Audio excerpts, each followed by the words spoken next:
Show Your Work by Austin Kleon. Picture yourself floating in the darkness of space.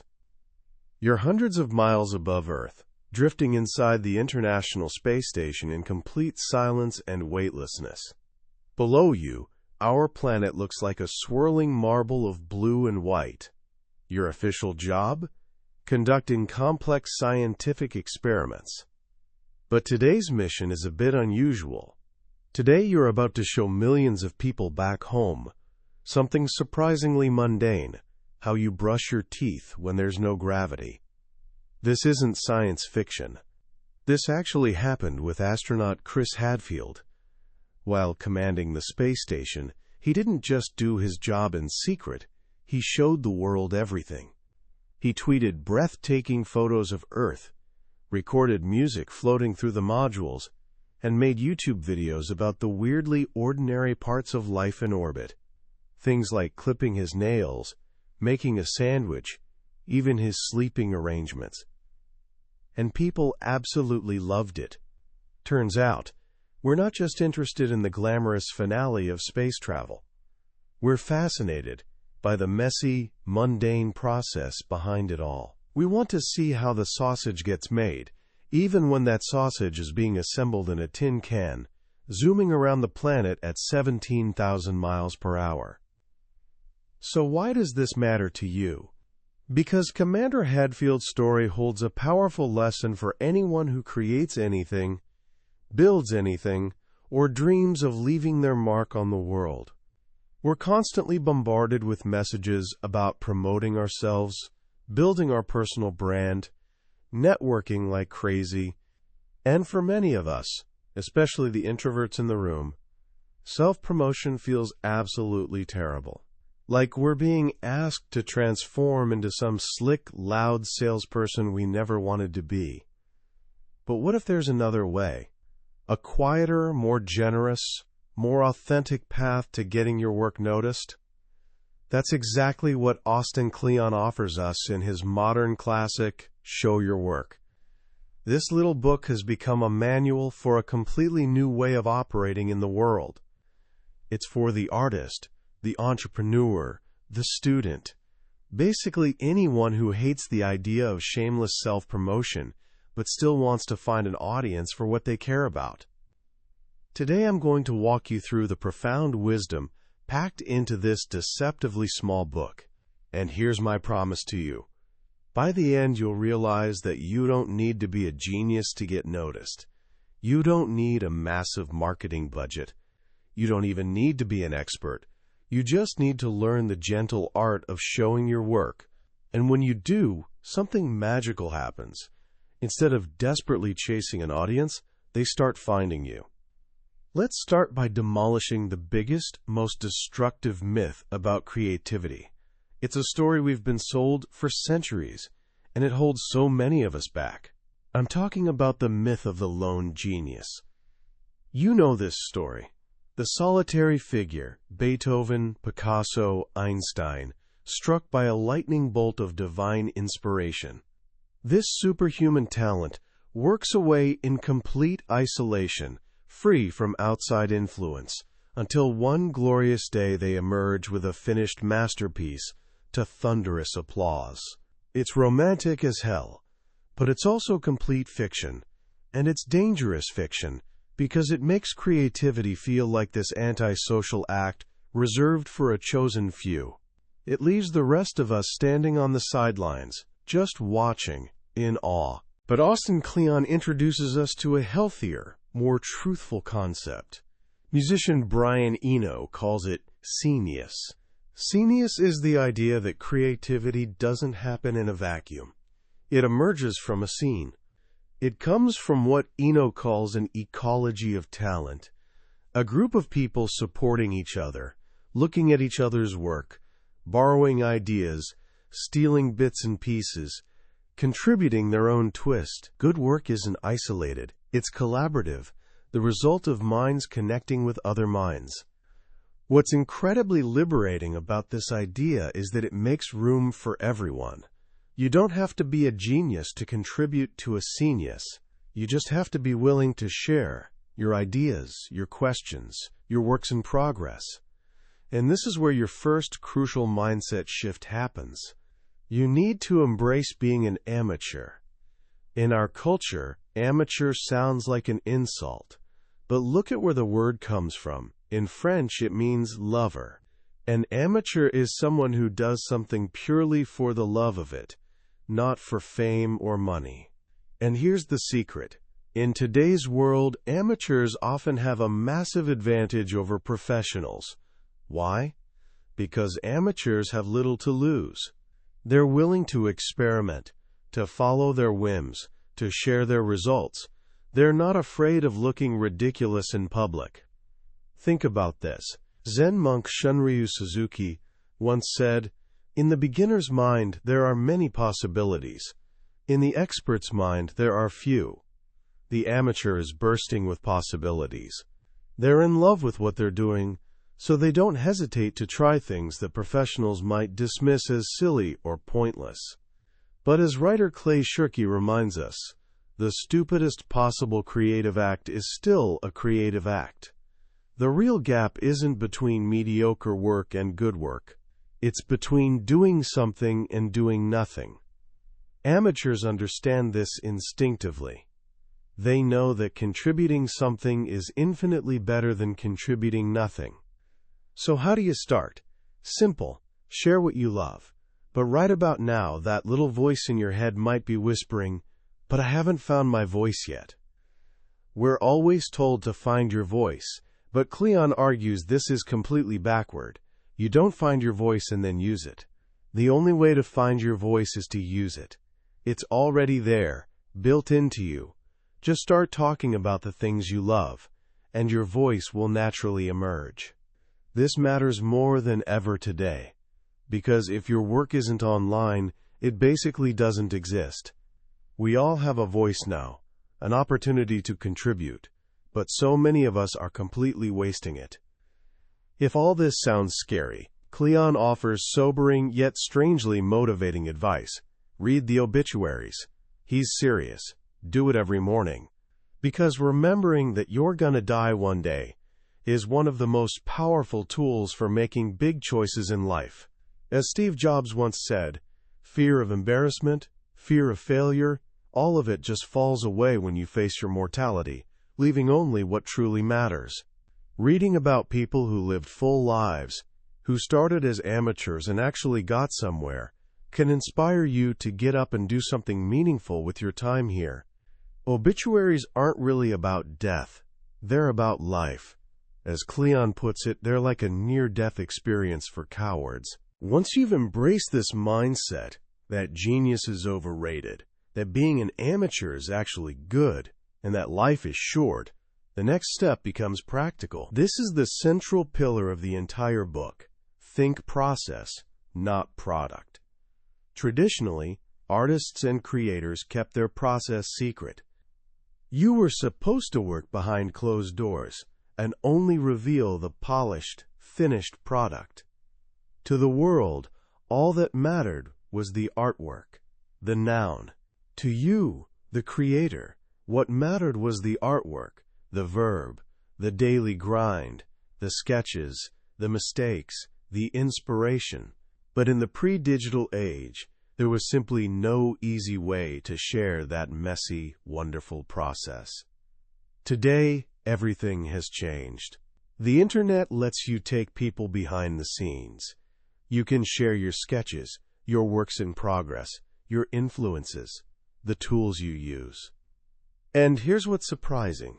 People are genuinely interested in what other human beings do.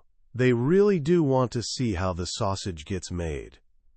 By sharing your day-to-day process, you form this unique, ongoing connection with people who care about the same things you do. This takes us back to Commander Hadfield. Most of us aren't astronauts. We feel like we have nothing glamorous to show at the end of each day. But Kleon insists that whatever your work is, there's an art to it.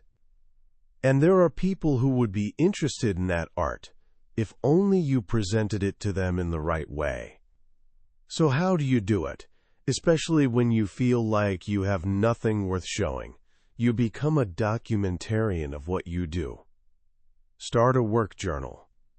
Take photos of your work at different stages. Shoot quick videos of yourself working. Collect the scraps and residue of your process and turn them into interesting little bits you can share.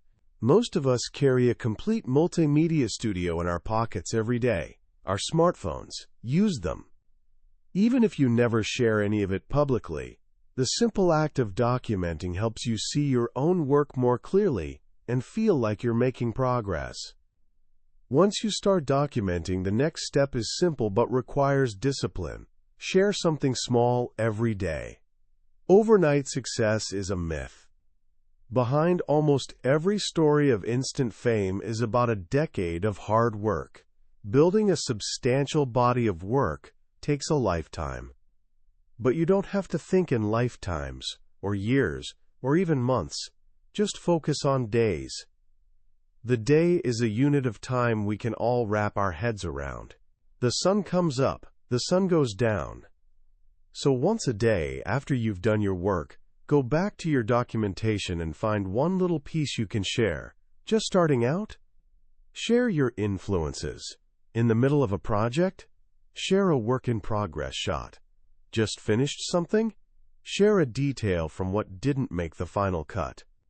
A daily dispatch is better than a resume because it shows what you're working on right now, in this moment. And don't stress about every post being perfect. Science fiction writer Theodore Sturgeon famously said that 90% of everything is garbage. That's true for our own work, too. We don't always know what's good and what's not. That's exactly why it's so important to get things in front of others and see how they react. But here's a crucial distinction. This isn't about oversharing. It's not a diary. The act of sharing should be one of generosity. You're putting something out there because you think it might be helpful or entertaining to someone else. Before you post anything, run it through what Kleon calls the "so what" test. Ask yourself, is this useful? Is it interesting? Would I be comfortable with my mother or my boss seeing this? If you're not sure, just save it as a draft and look at it again tomorrow. Over time, this daily practice of sharing small things leads to something much bigger. This is where stock and flow comes in. Flow is the daily stuff, the tweets, the Instagram posts, the small updates that remind people you exist. Stock is the durable stuff, content that will be just as interesting in 2 years as it is today. The big projects, the finished pieces, the things people discover through search engines. The magic formula is simple. Use your flow to build your stock. As you share your daily process, you'll start noticing themes and patterns emerging. You can then collect those little bits and pieces and turn them into something more substantial. A series of tweets becomes a blog post. A series of blog posts becomes a book chapter. Small things, over time, become big things. And while social media is great for flow, there's one piece of advice in this book that trumps all the others. If you take away just one thing, make it this. Build your own website with a good domain name. Social networks come and go, but owning your own little corner of the internet, a website with your name on it, is one of the best investments you can make. Your website is your world headquarters, the one place people can always find you. Don't think of it as a self-promotion machine. Think of it as a self-invention machine. Online, you can become the person you want to be. Now, before you can show your work, you need work to show, and that work is fed by your influences. This brings us to the next big idea. Open up your cabinet of curiosities. Centuries ago, wealthy Europeans kept wonder chambers, rooms filled with rare and remarkable objects. Skeletons, jewels, books, art, anything that sparked their curiosity. These collections were an external display of their inner world. We all have our own cabinets of curiosities. The books we read, the music we listen to, the movies we watch. These things shape our tastes, and our tastes influence our work. Kleon argues that you're only as good as your record collection. Sharing your influences is a powerful way to clue people into who you are and what you do, sometimes even more effectively than sharing your own work. So share what you love. But do it with one rule: no guilty pleasures. If you love something, love it without shame. Our uniqueness comes from the specific, weird mix of things we draw inspiration from. Being open and honest about what you like is the best way to connect with people who like those same things. And when you share other people's work, remember one of the most important rules of the internet and of life. Credit is always due. When you share someone's work, it's your duty to give them proper credit. Not just for their sake, but for your audience's sake. Without attribution, you rob people of the chance to dig deeper and find more of the work they might love. The most important form of attribution online is a simple hyperlink back to the original creator's website. People are lazy. If you don't include a link, they probably won't go looking for it.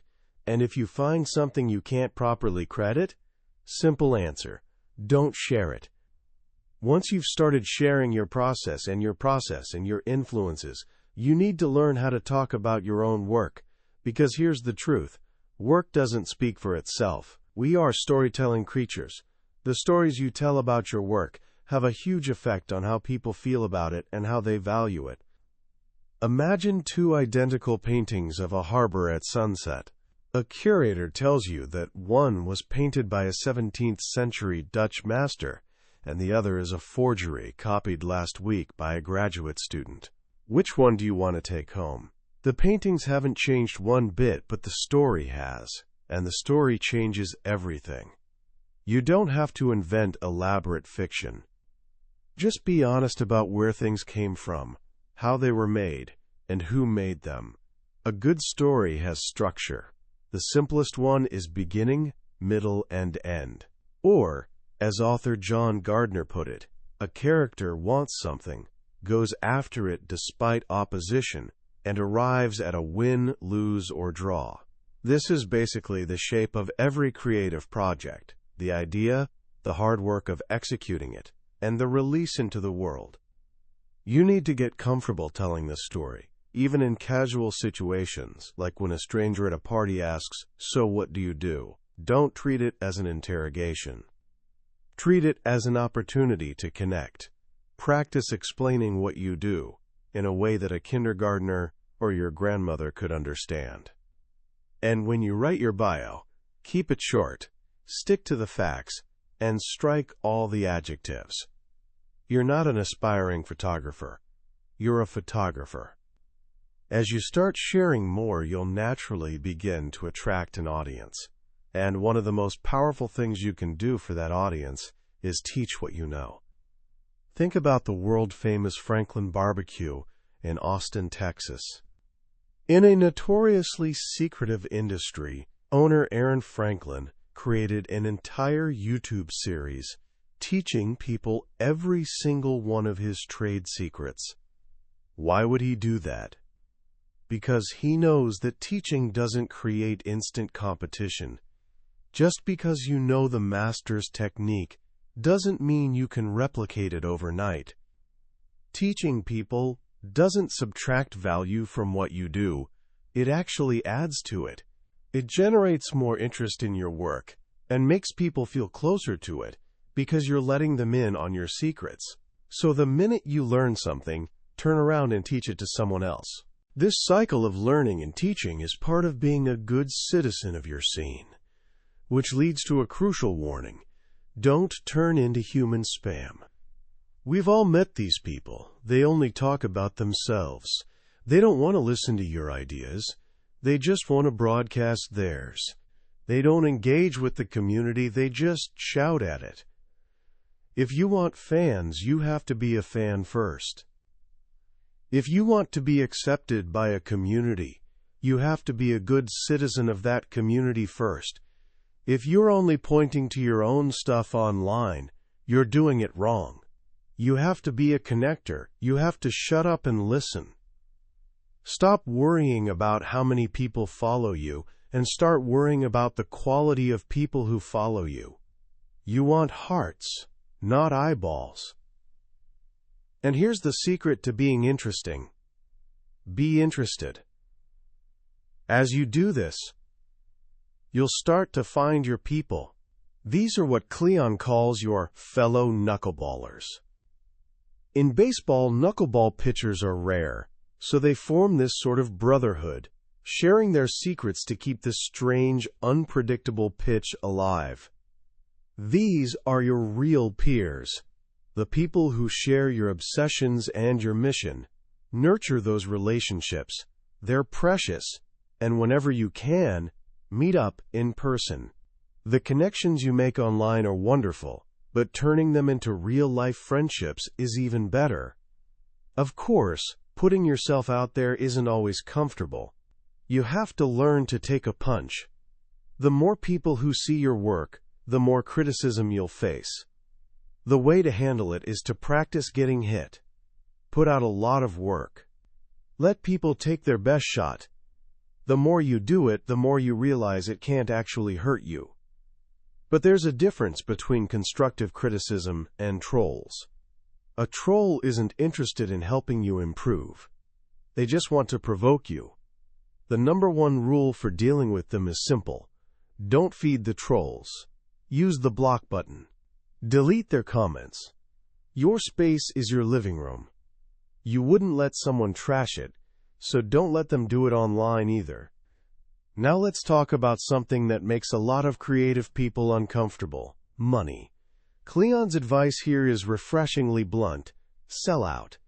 We need to get over the romantic idea of the starving artist and the notion that money somehow corrupts creativity. Even the Renaissance needed funding.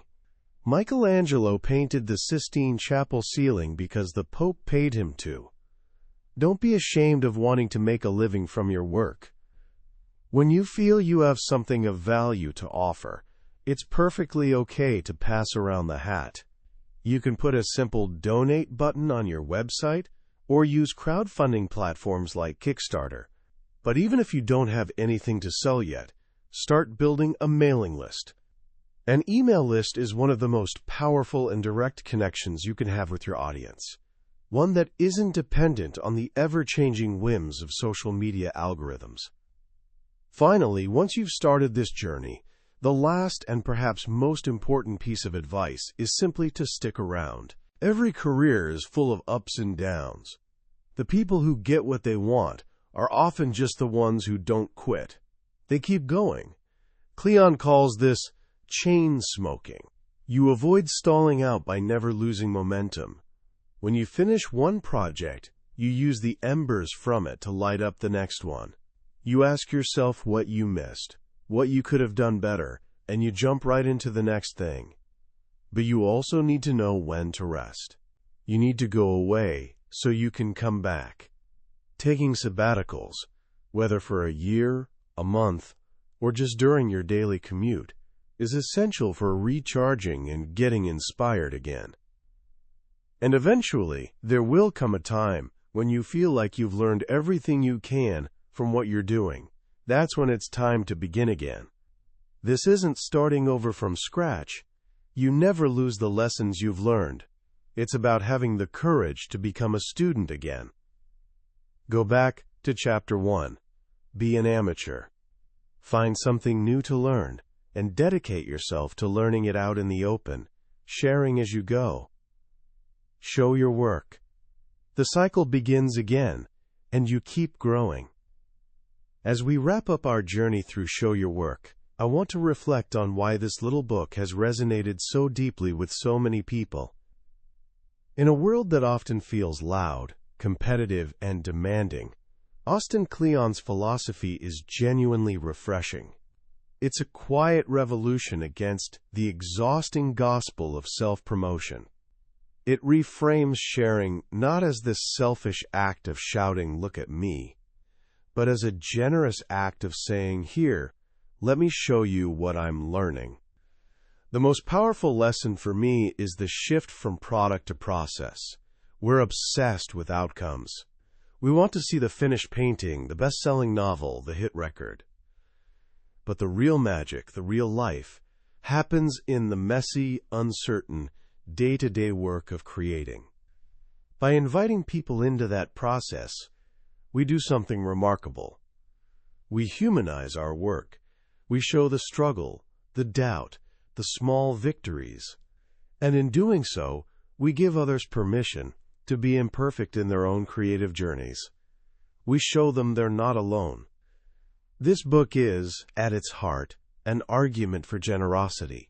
It suggests that by giving away our knowledge, our influences, and our process, we don't lose anything. In fact, we gain everything. We build a community, we receive feedback that makes our work better, and we get a free education that lasts a lifetime. We stop seeing the world as this zero-sum game of competitors and start seeing it as a vibrant scene of potential collaborators. And for anyone just starting out, that 17-year-old full of ideas but terrified of putting them out into the world, this book is a lifeline. It says you don't have to wait until you're an expert. You don't have to wait until your work is perfect. You can start right now, exactly as you are. An amateur, a lover, a learner. Your journey in and of itself is something worth sharing. So how can you put these ideas into practice today? Not next week, not tomorrow, but right now. Let me offer 3 simple actions. First, become a documentarian. Take 5 minutes today and write down what you worked on. It doesn't matter if it's a school project, a piece of code, a drawing, or just an idea you had. Take a photo of it. Jot down a thought about it. Just capture a piece of your process. Second, share one small thing. Go to your favorite social platform and share one of your influences. Post a picture of a book you're reading, a link to an article that inspired you, or a song you have on repeat. And in the caption, write one sentence about why you love it, and give proper credit to the creator. Third, be a good citizen. Find someone online whose work you admire, someone who isn't already world famous, and leave them a thoughtful, encouraging comment. Not just cool, but something specific about what you appreciate in their work. Be the kind of person you'd want in your own audience. These actions might seem small, but they're the seeds from which a creative life lived in the open can grow. They're the first steps on a path that's less about being discovered and more about discovering yourself in the company of others. That was a look inside Show Your Work by Austin Kleon. We've covered the core principles today, but I'll be honest with you. A summary is like looking at a map of a beautiful country. It can show you the landmarks, but it can't give you the feeling of walking the cobblestone streets or breathing the mountain air. The real magic happens when you read the book for yourself. It's in those quiet moments when a particular story or a simple phrase hits you in a way you didn't expect. This summary is designed to help you decide if this book is worth your time. If anything we've talked about today has resonated with you, I encourage you to grab a copy. Reading it isn't just learning. It's an experience that can genuinely change the way you see yourself and your work. The link is in the description below. Also, if this journey through the book's ideas has sparked something in you, please consider hitting that like button and subscribing to the channel. That way, you won't miss our next exploration of another life-changing book. Let's keep learning and growing together.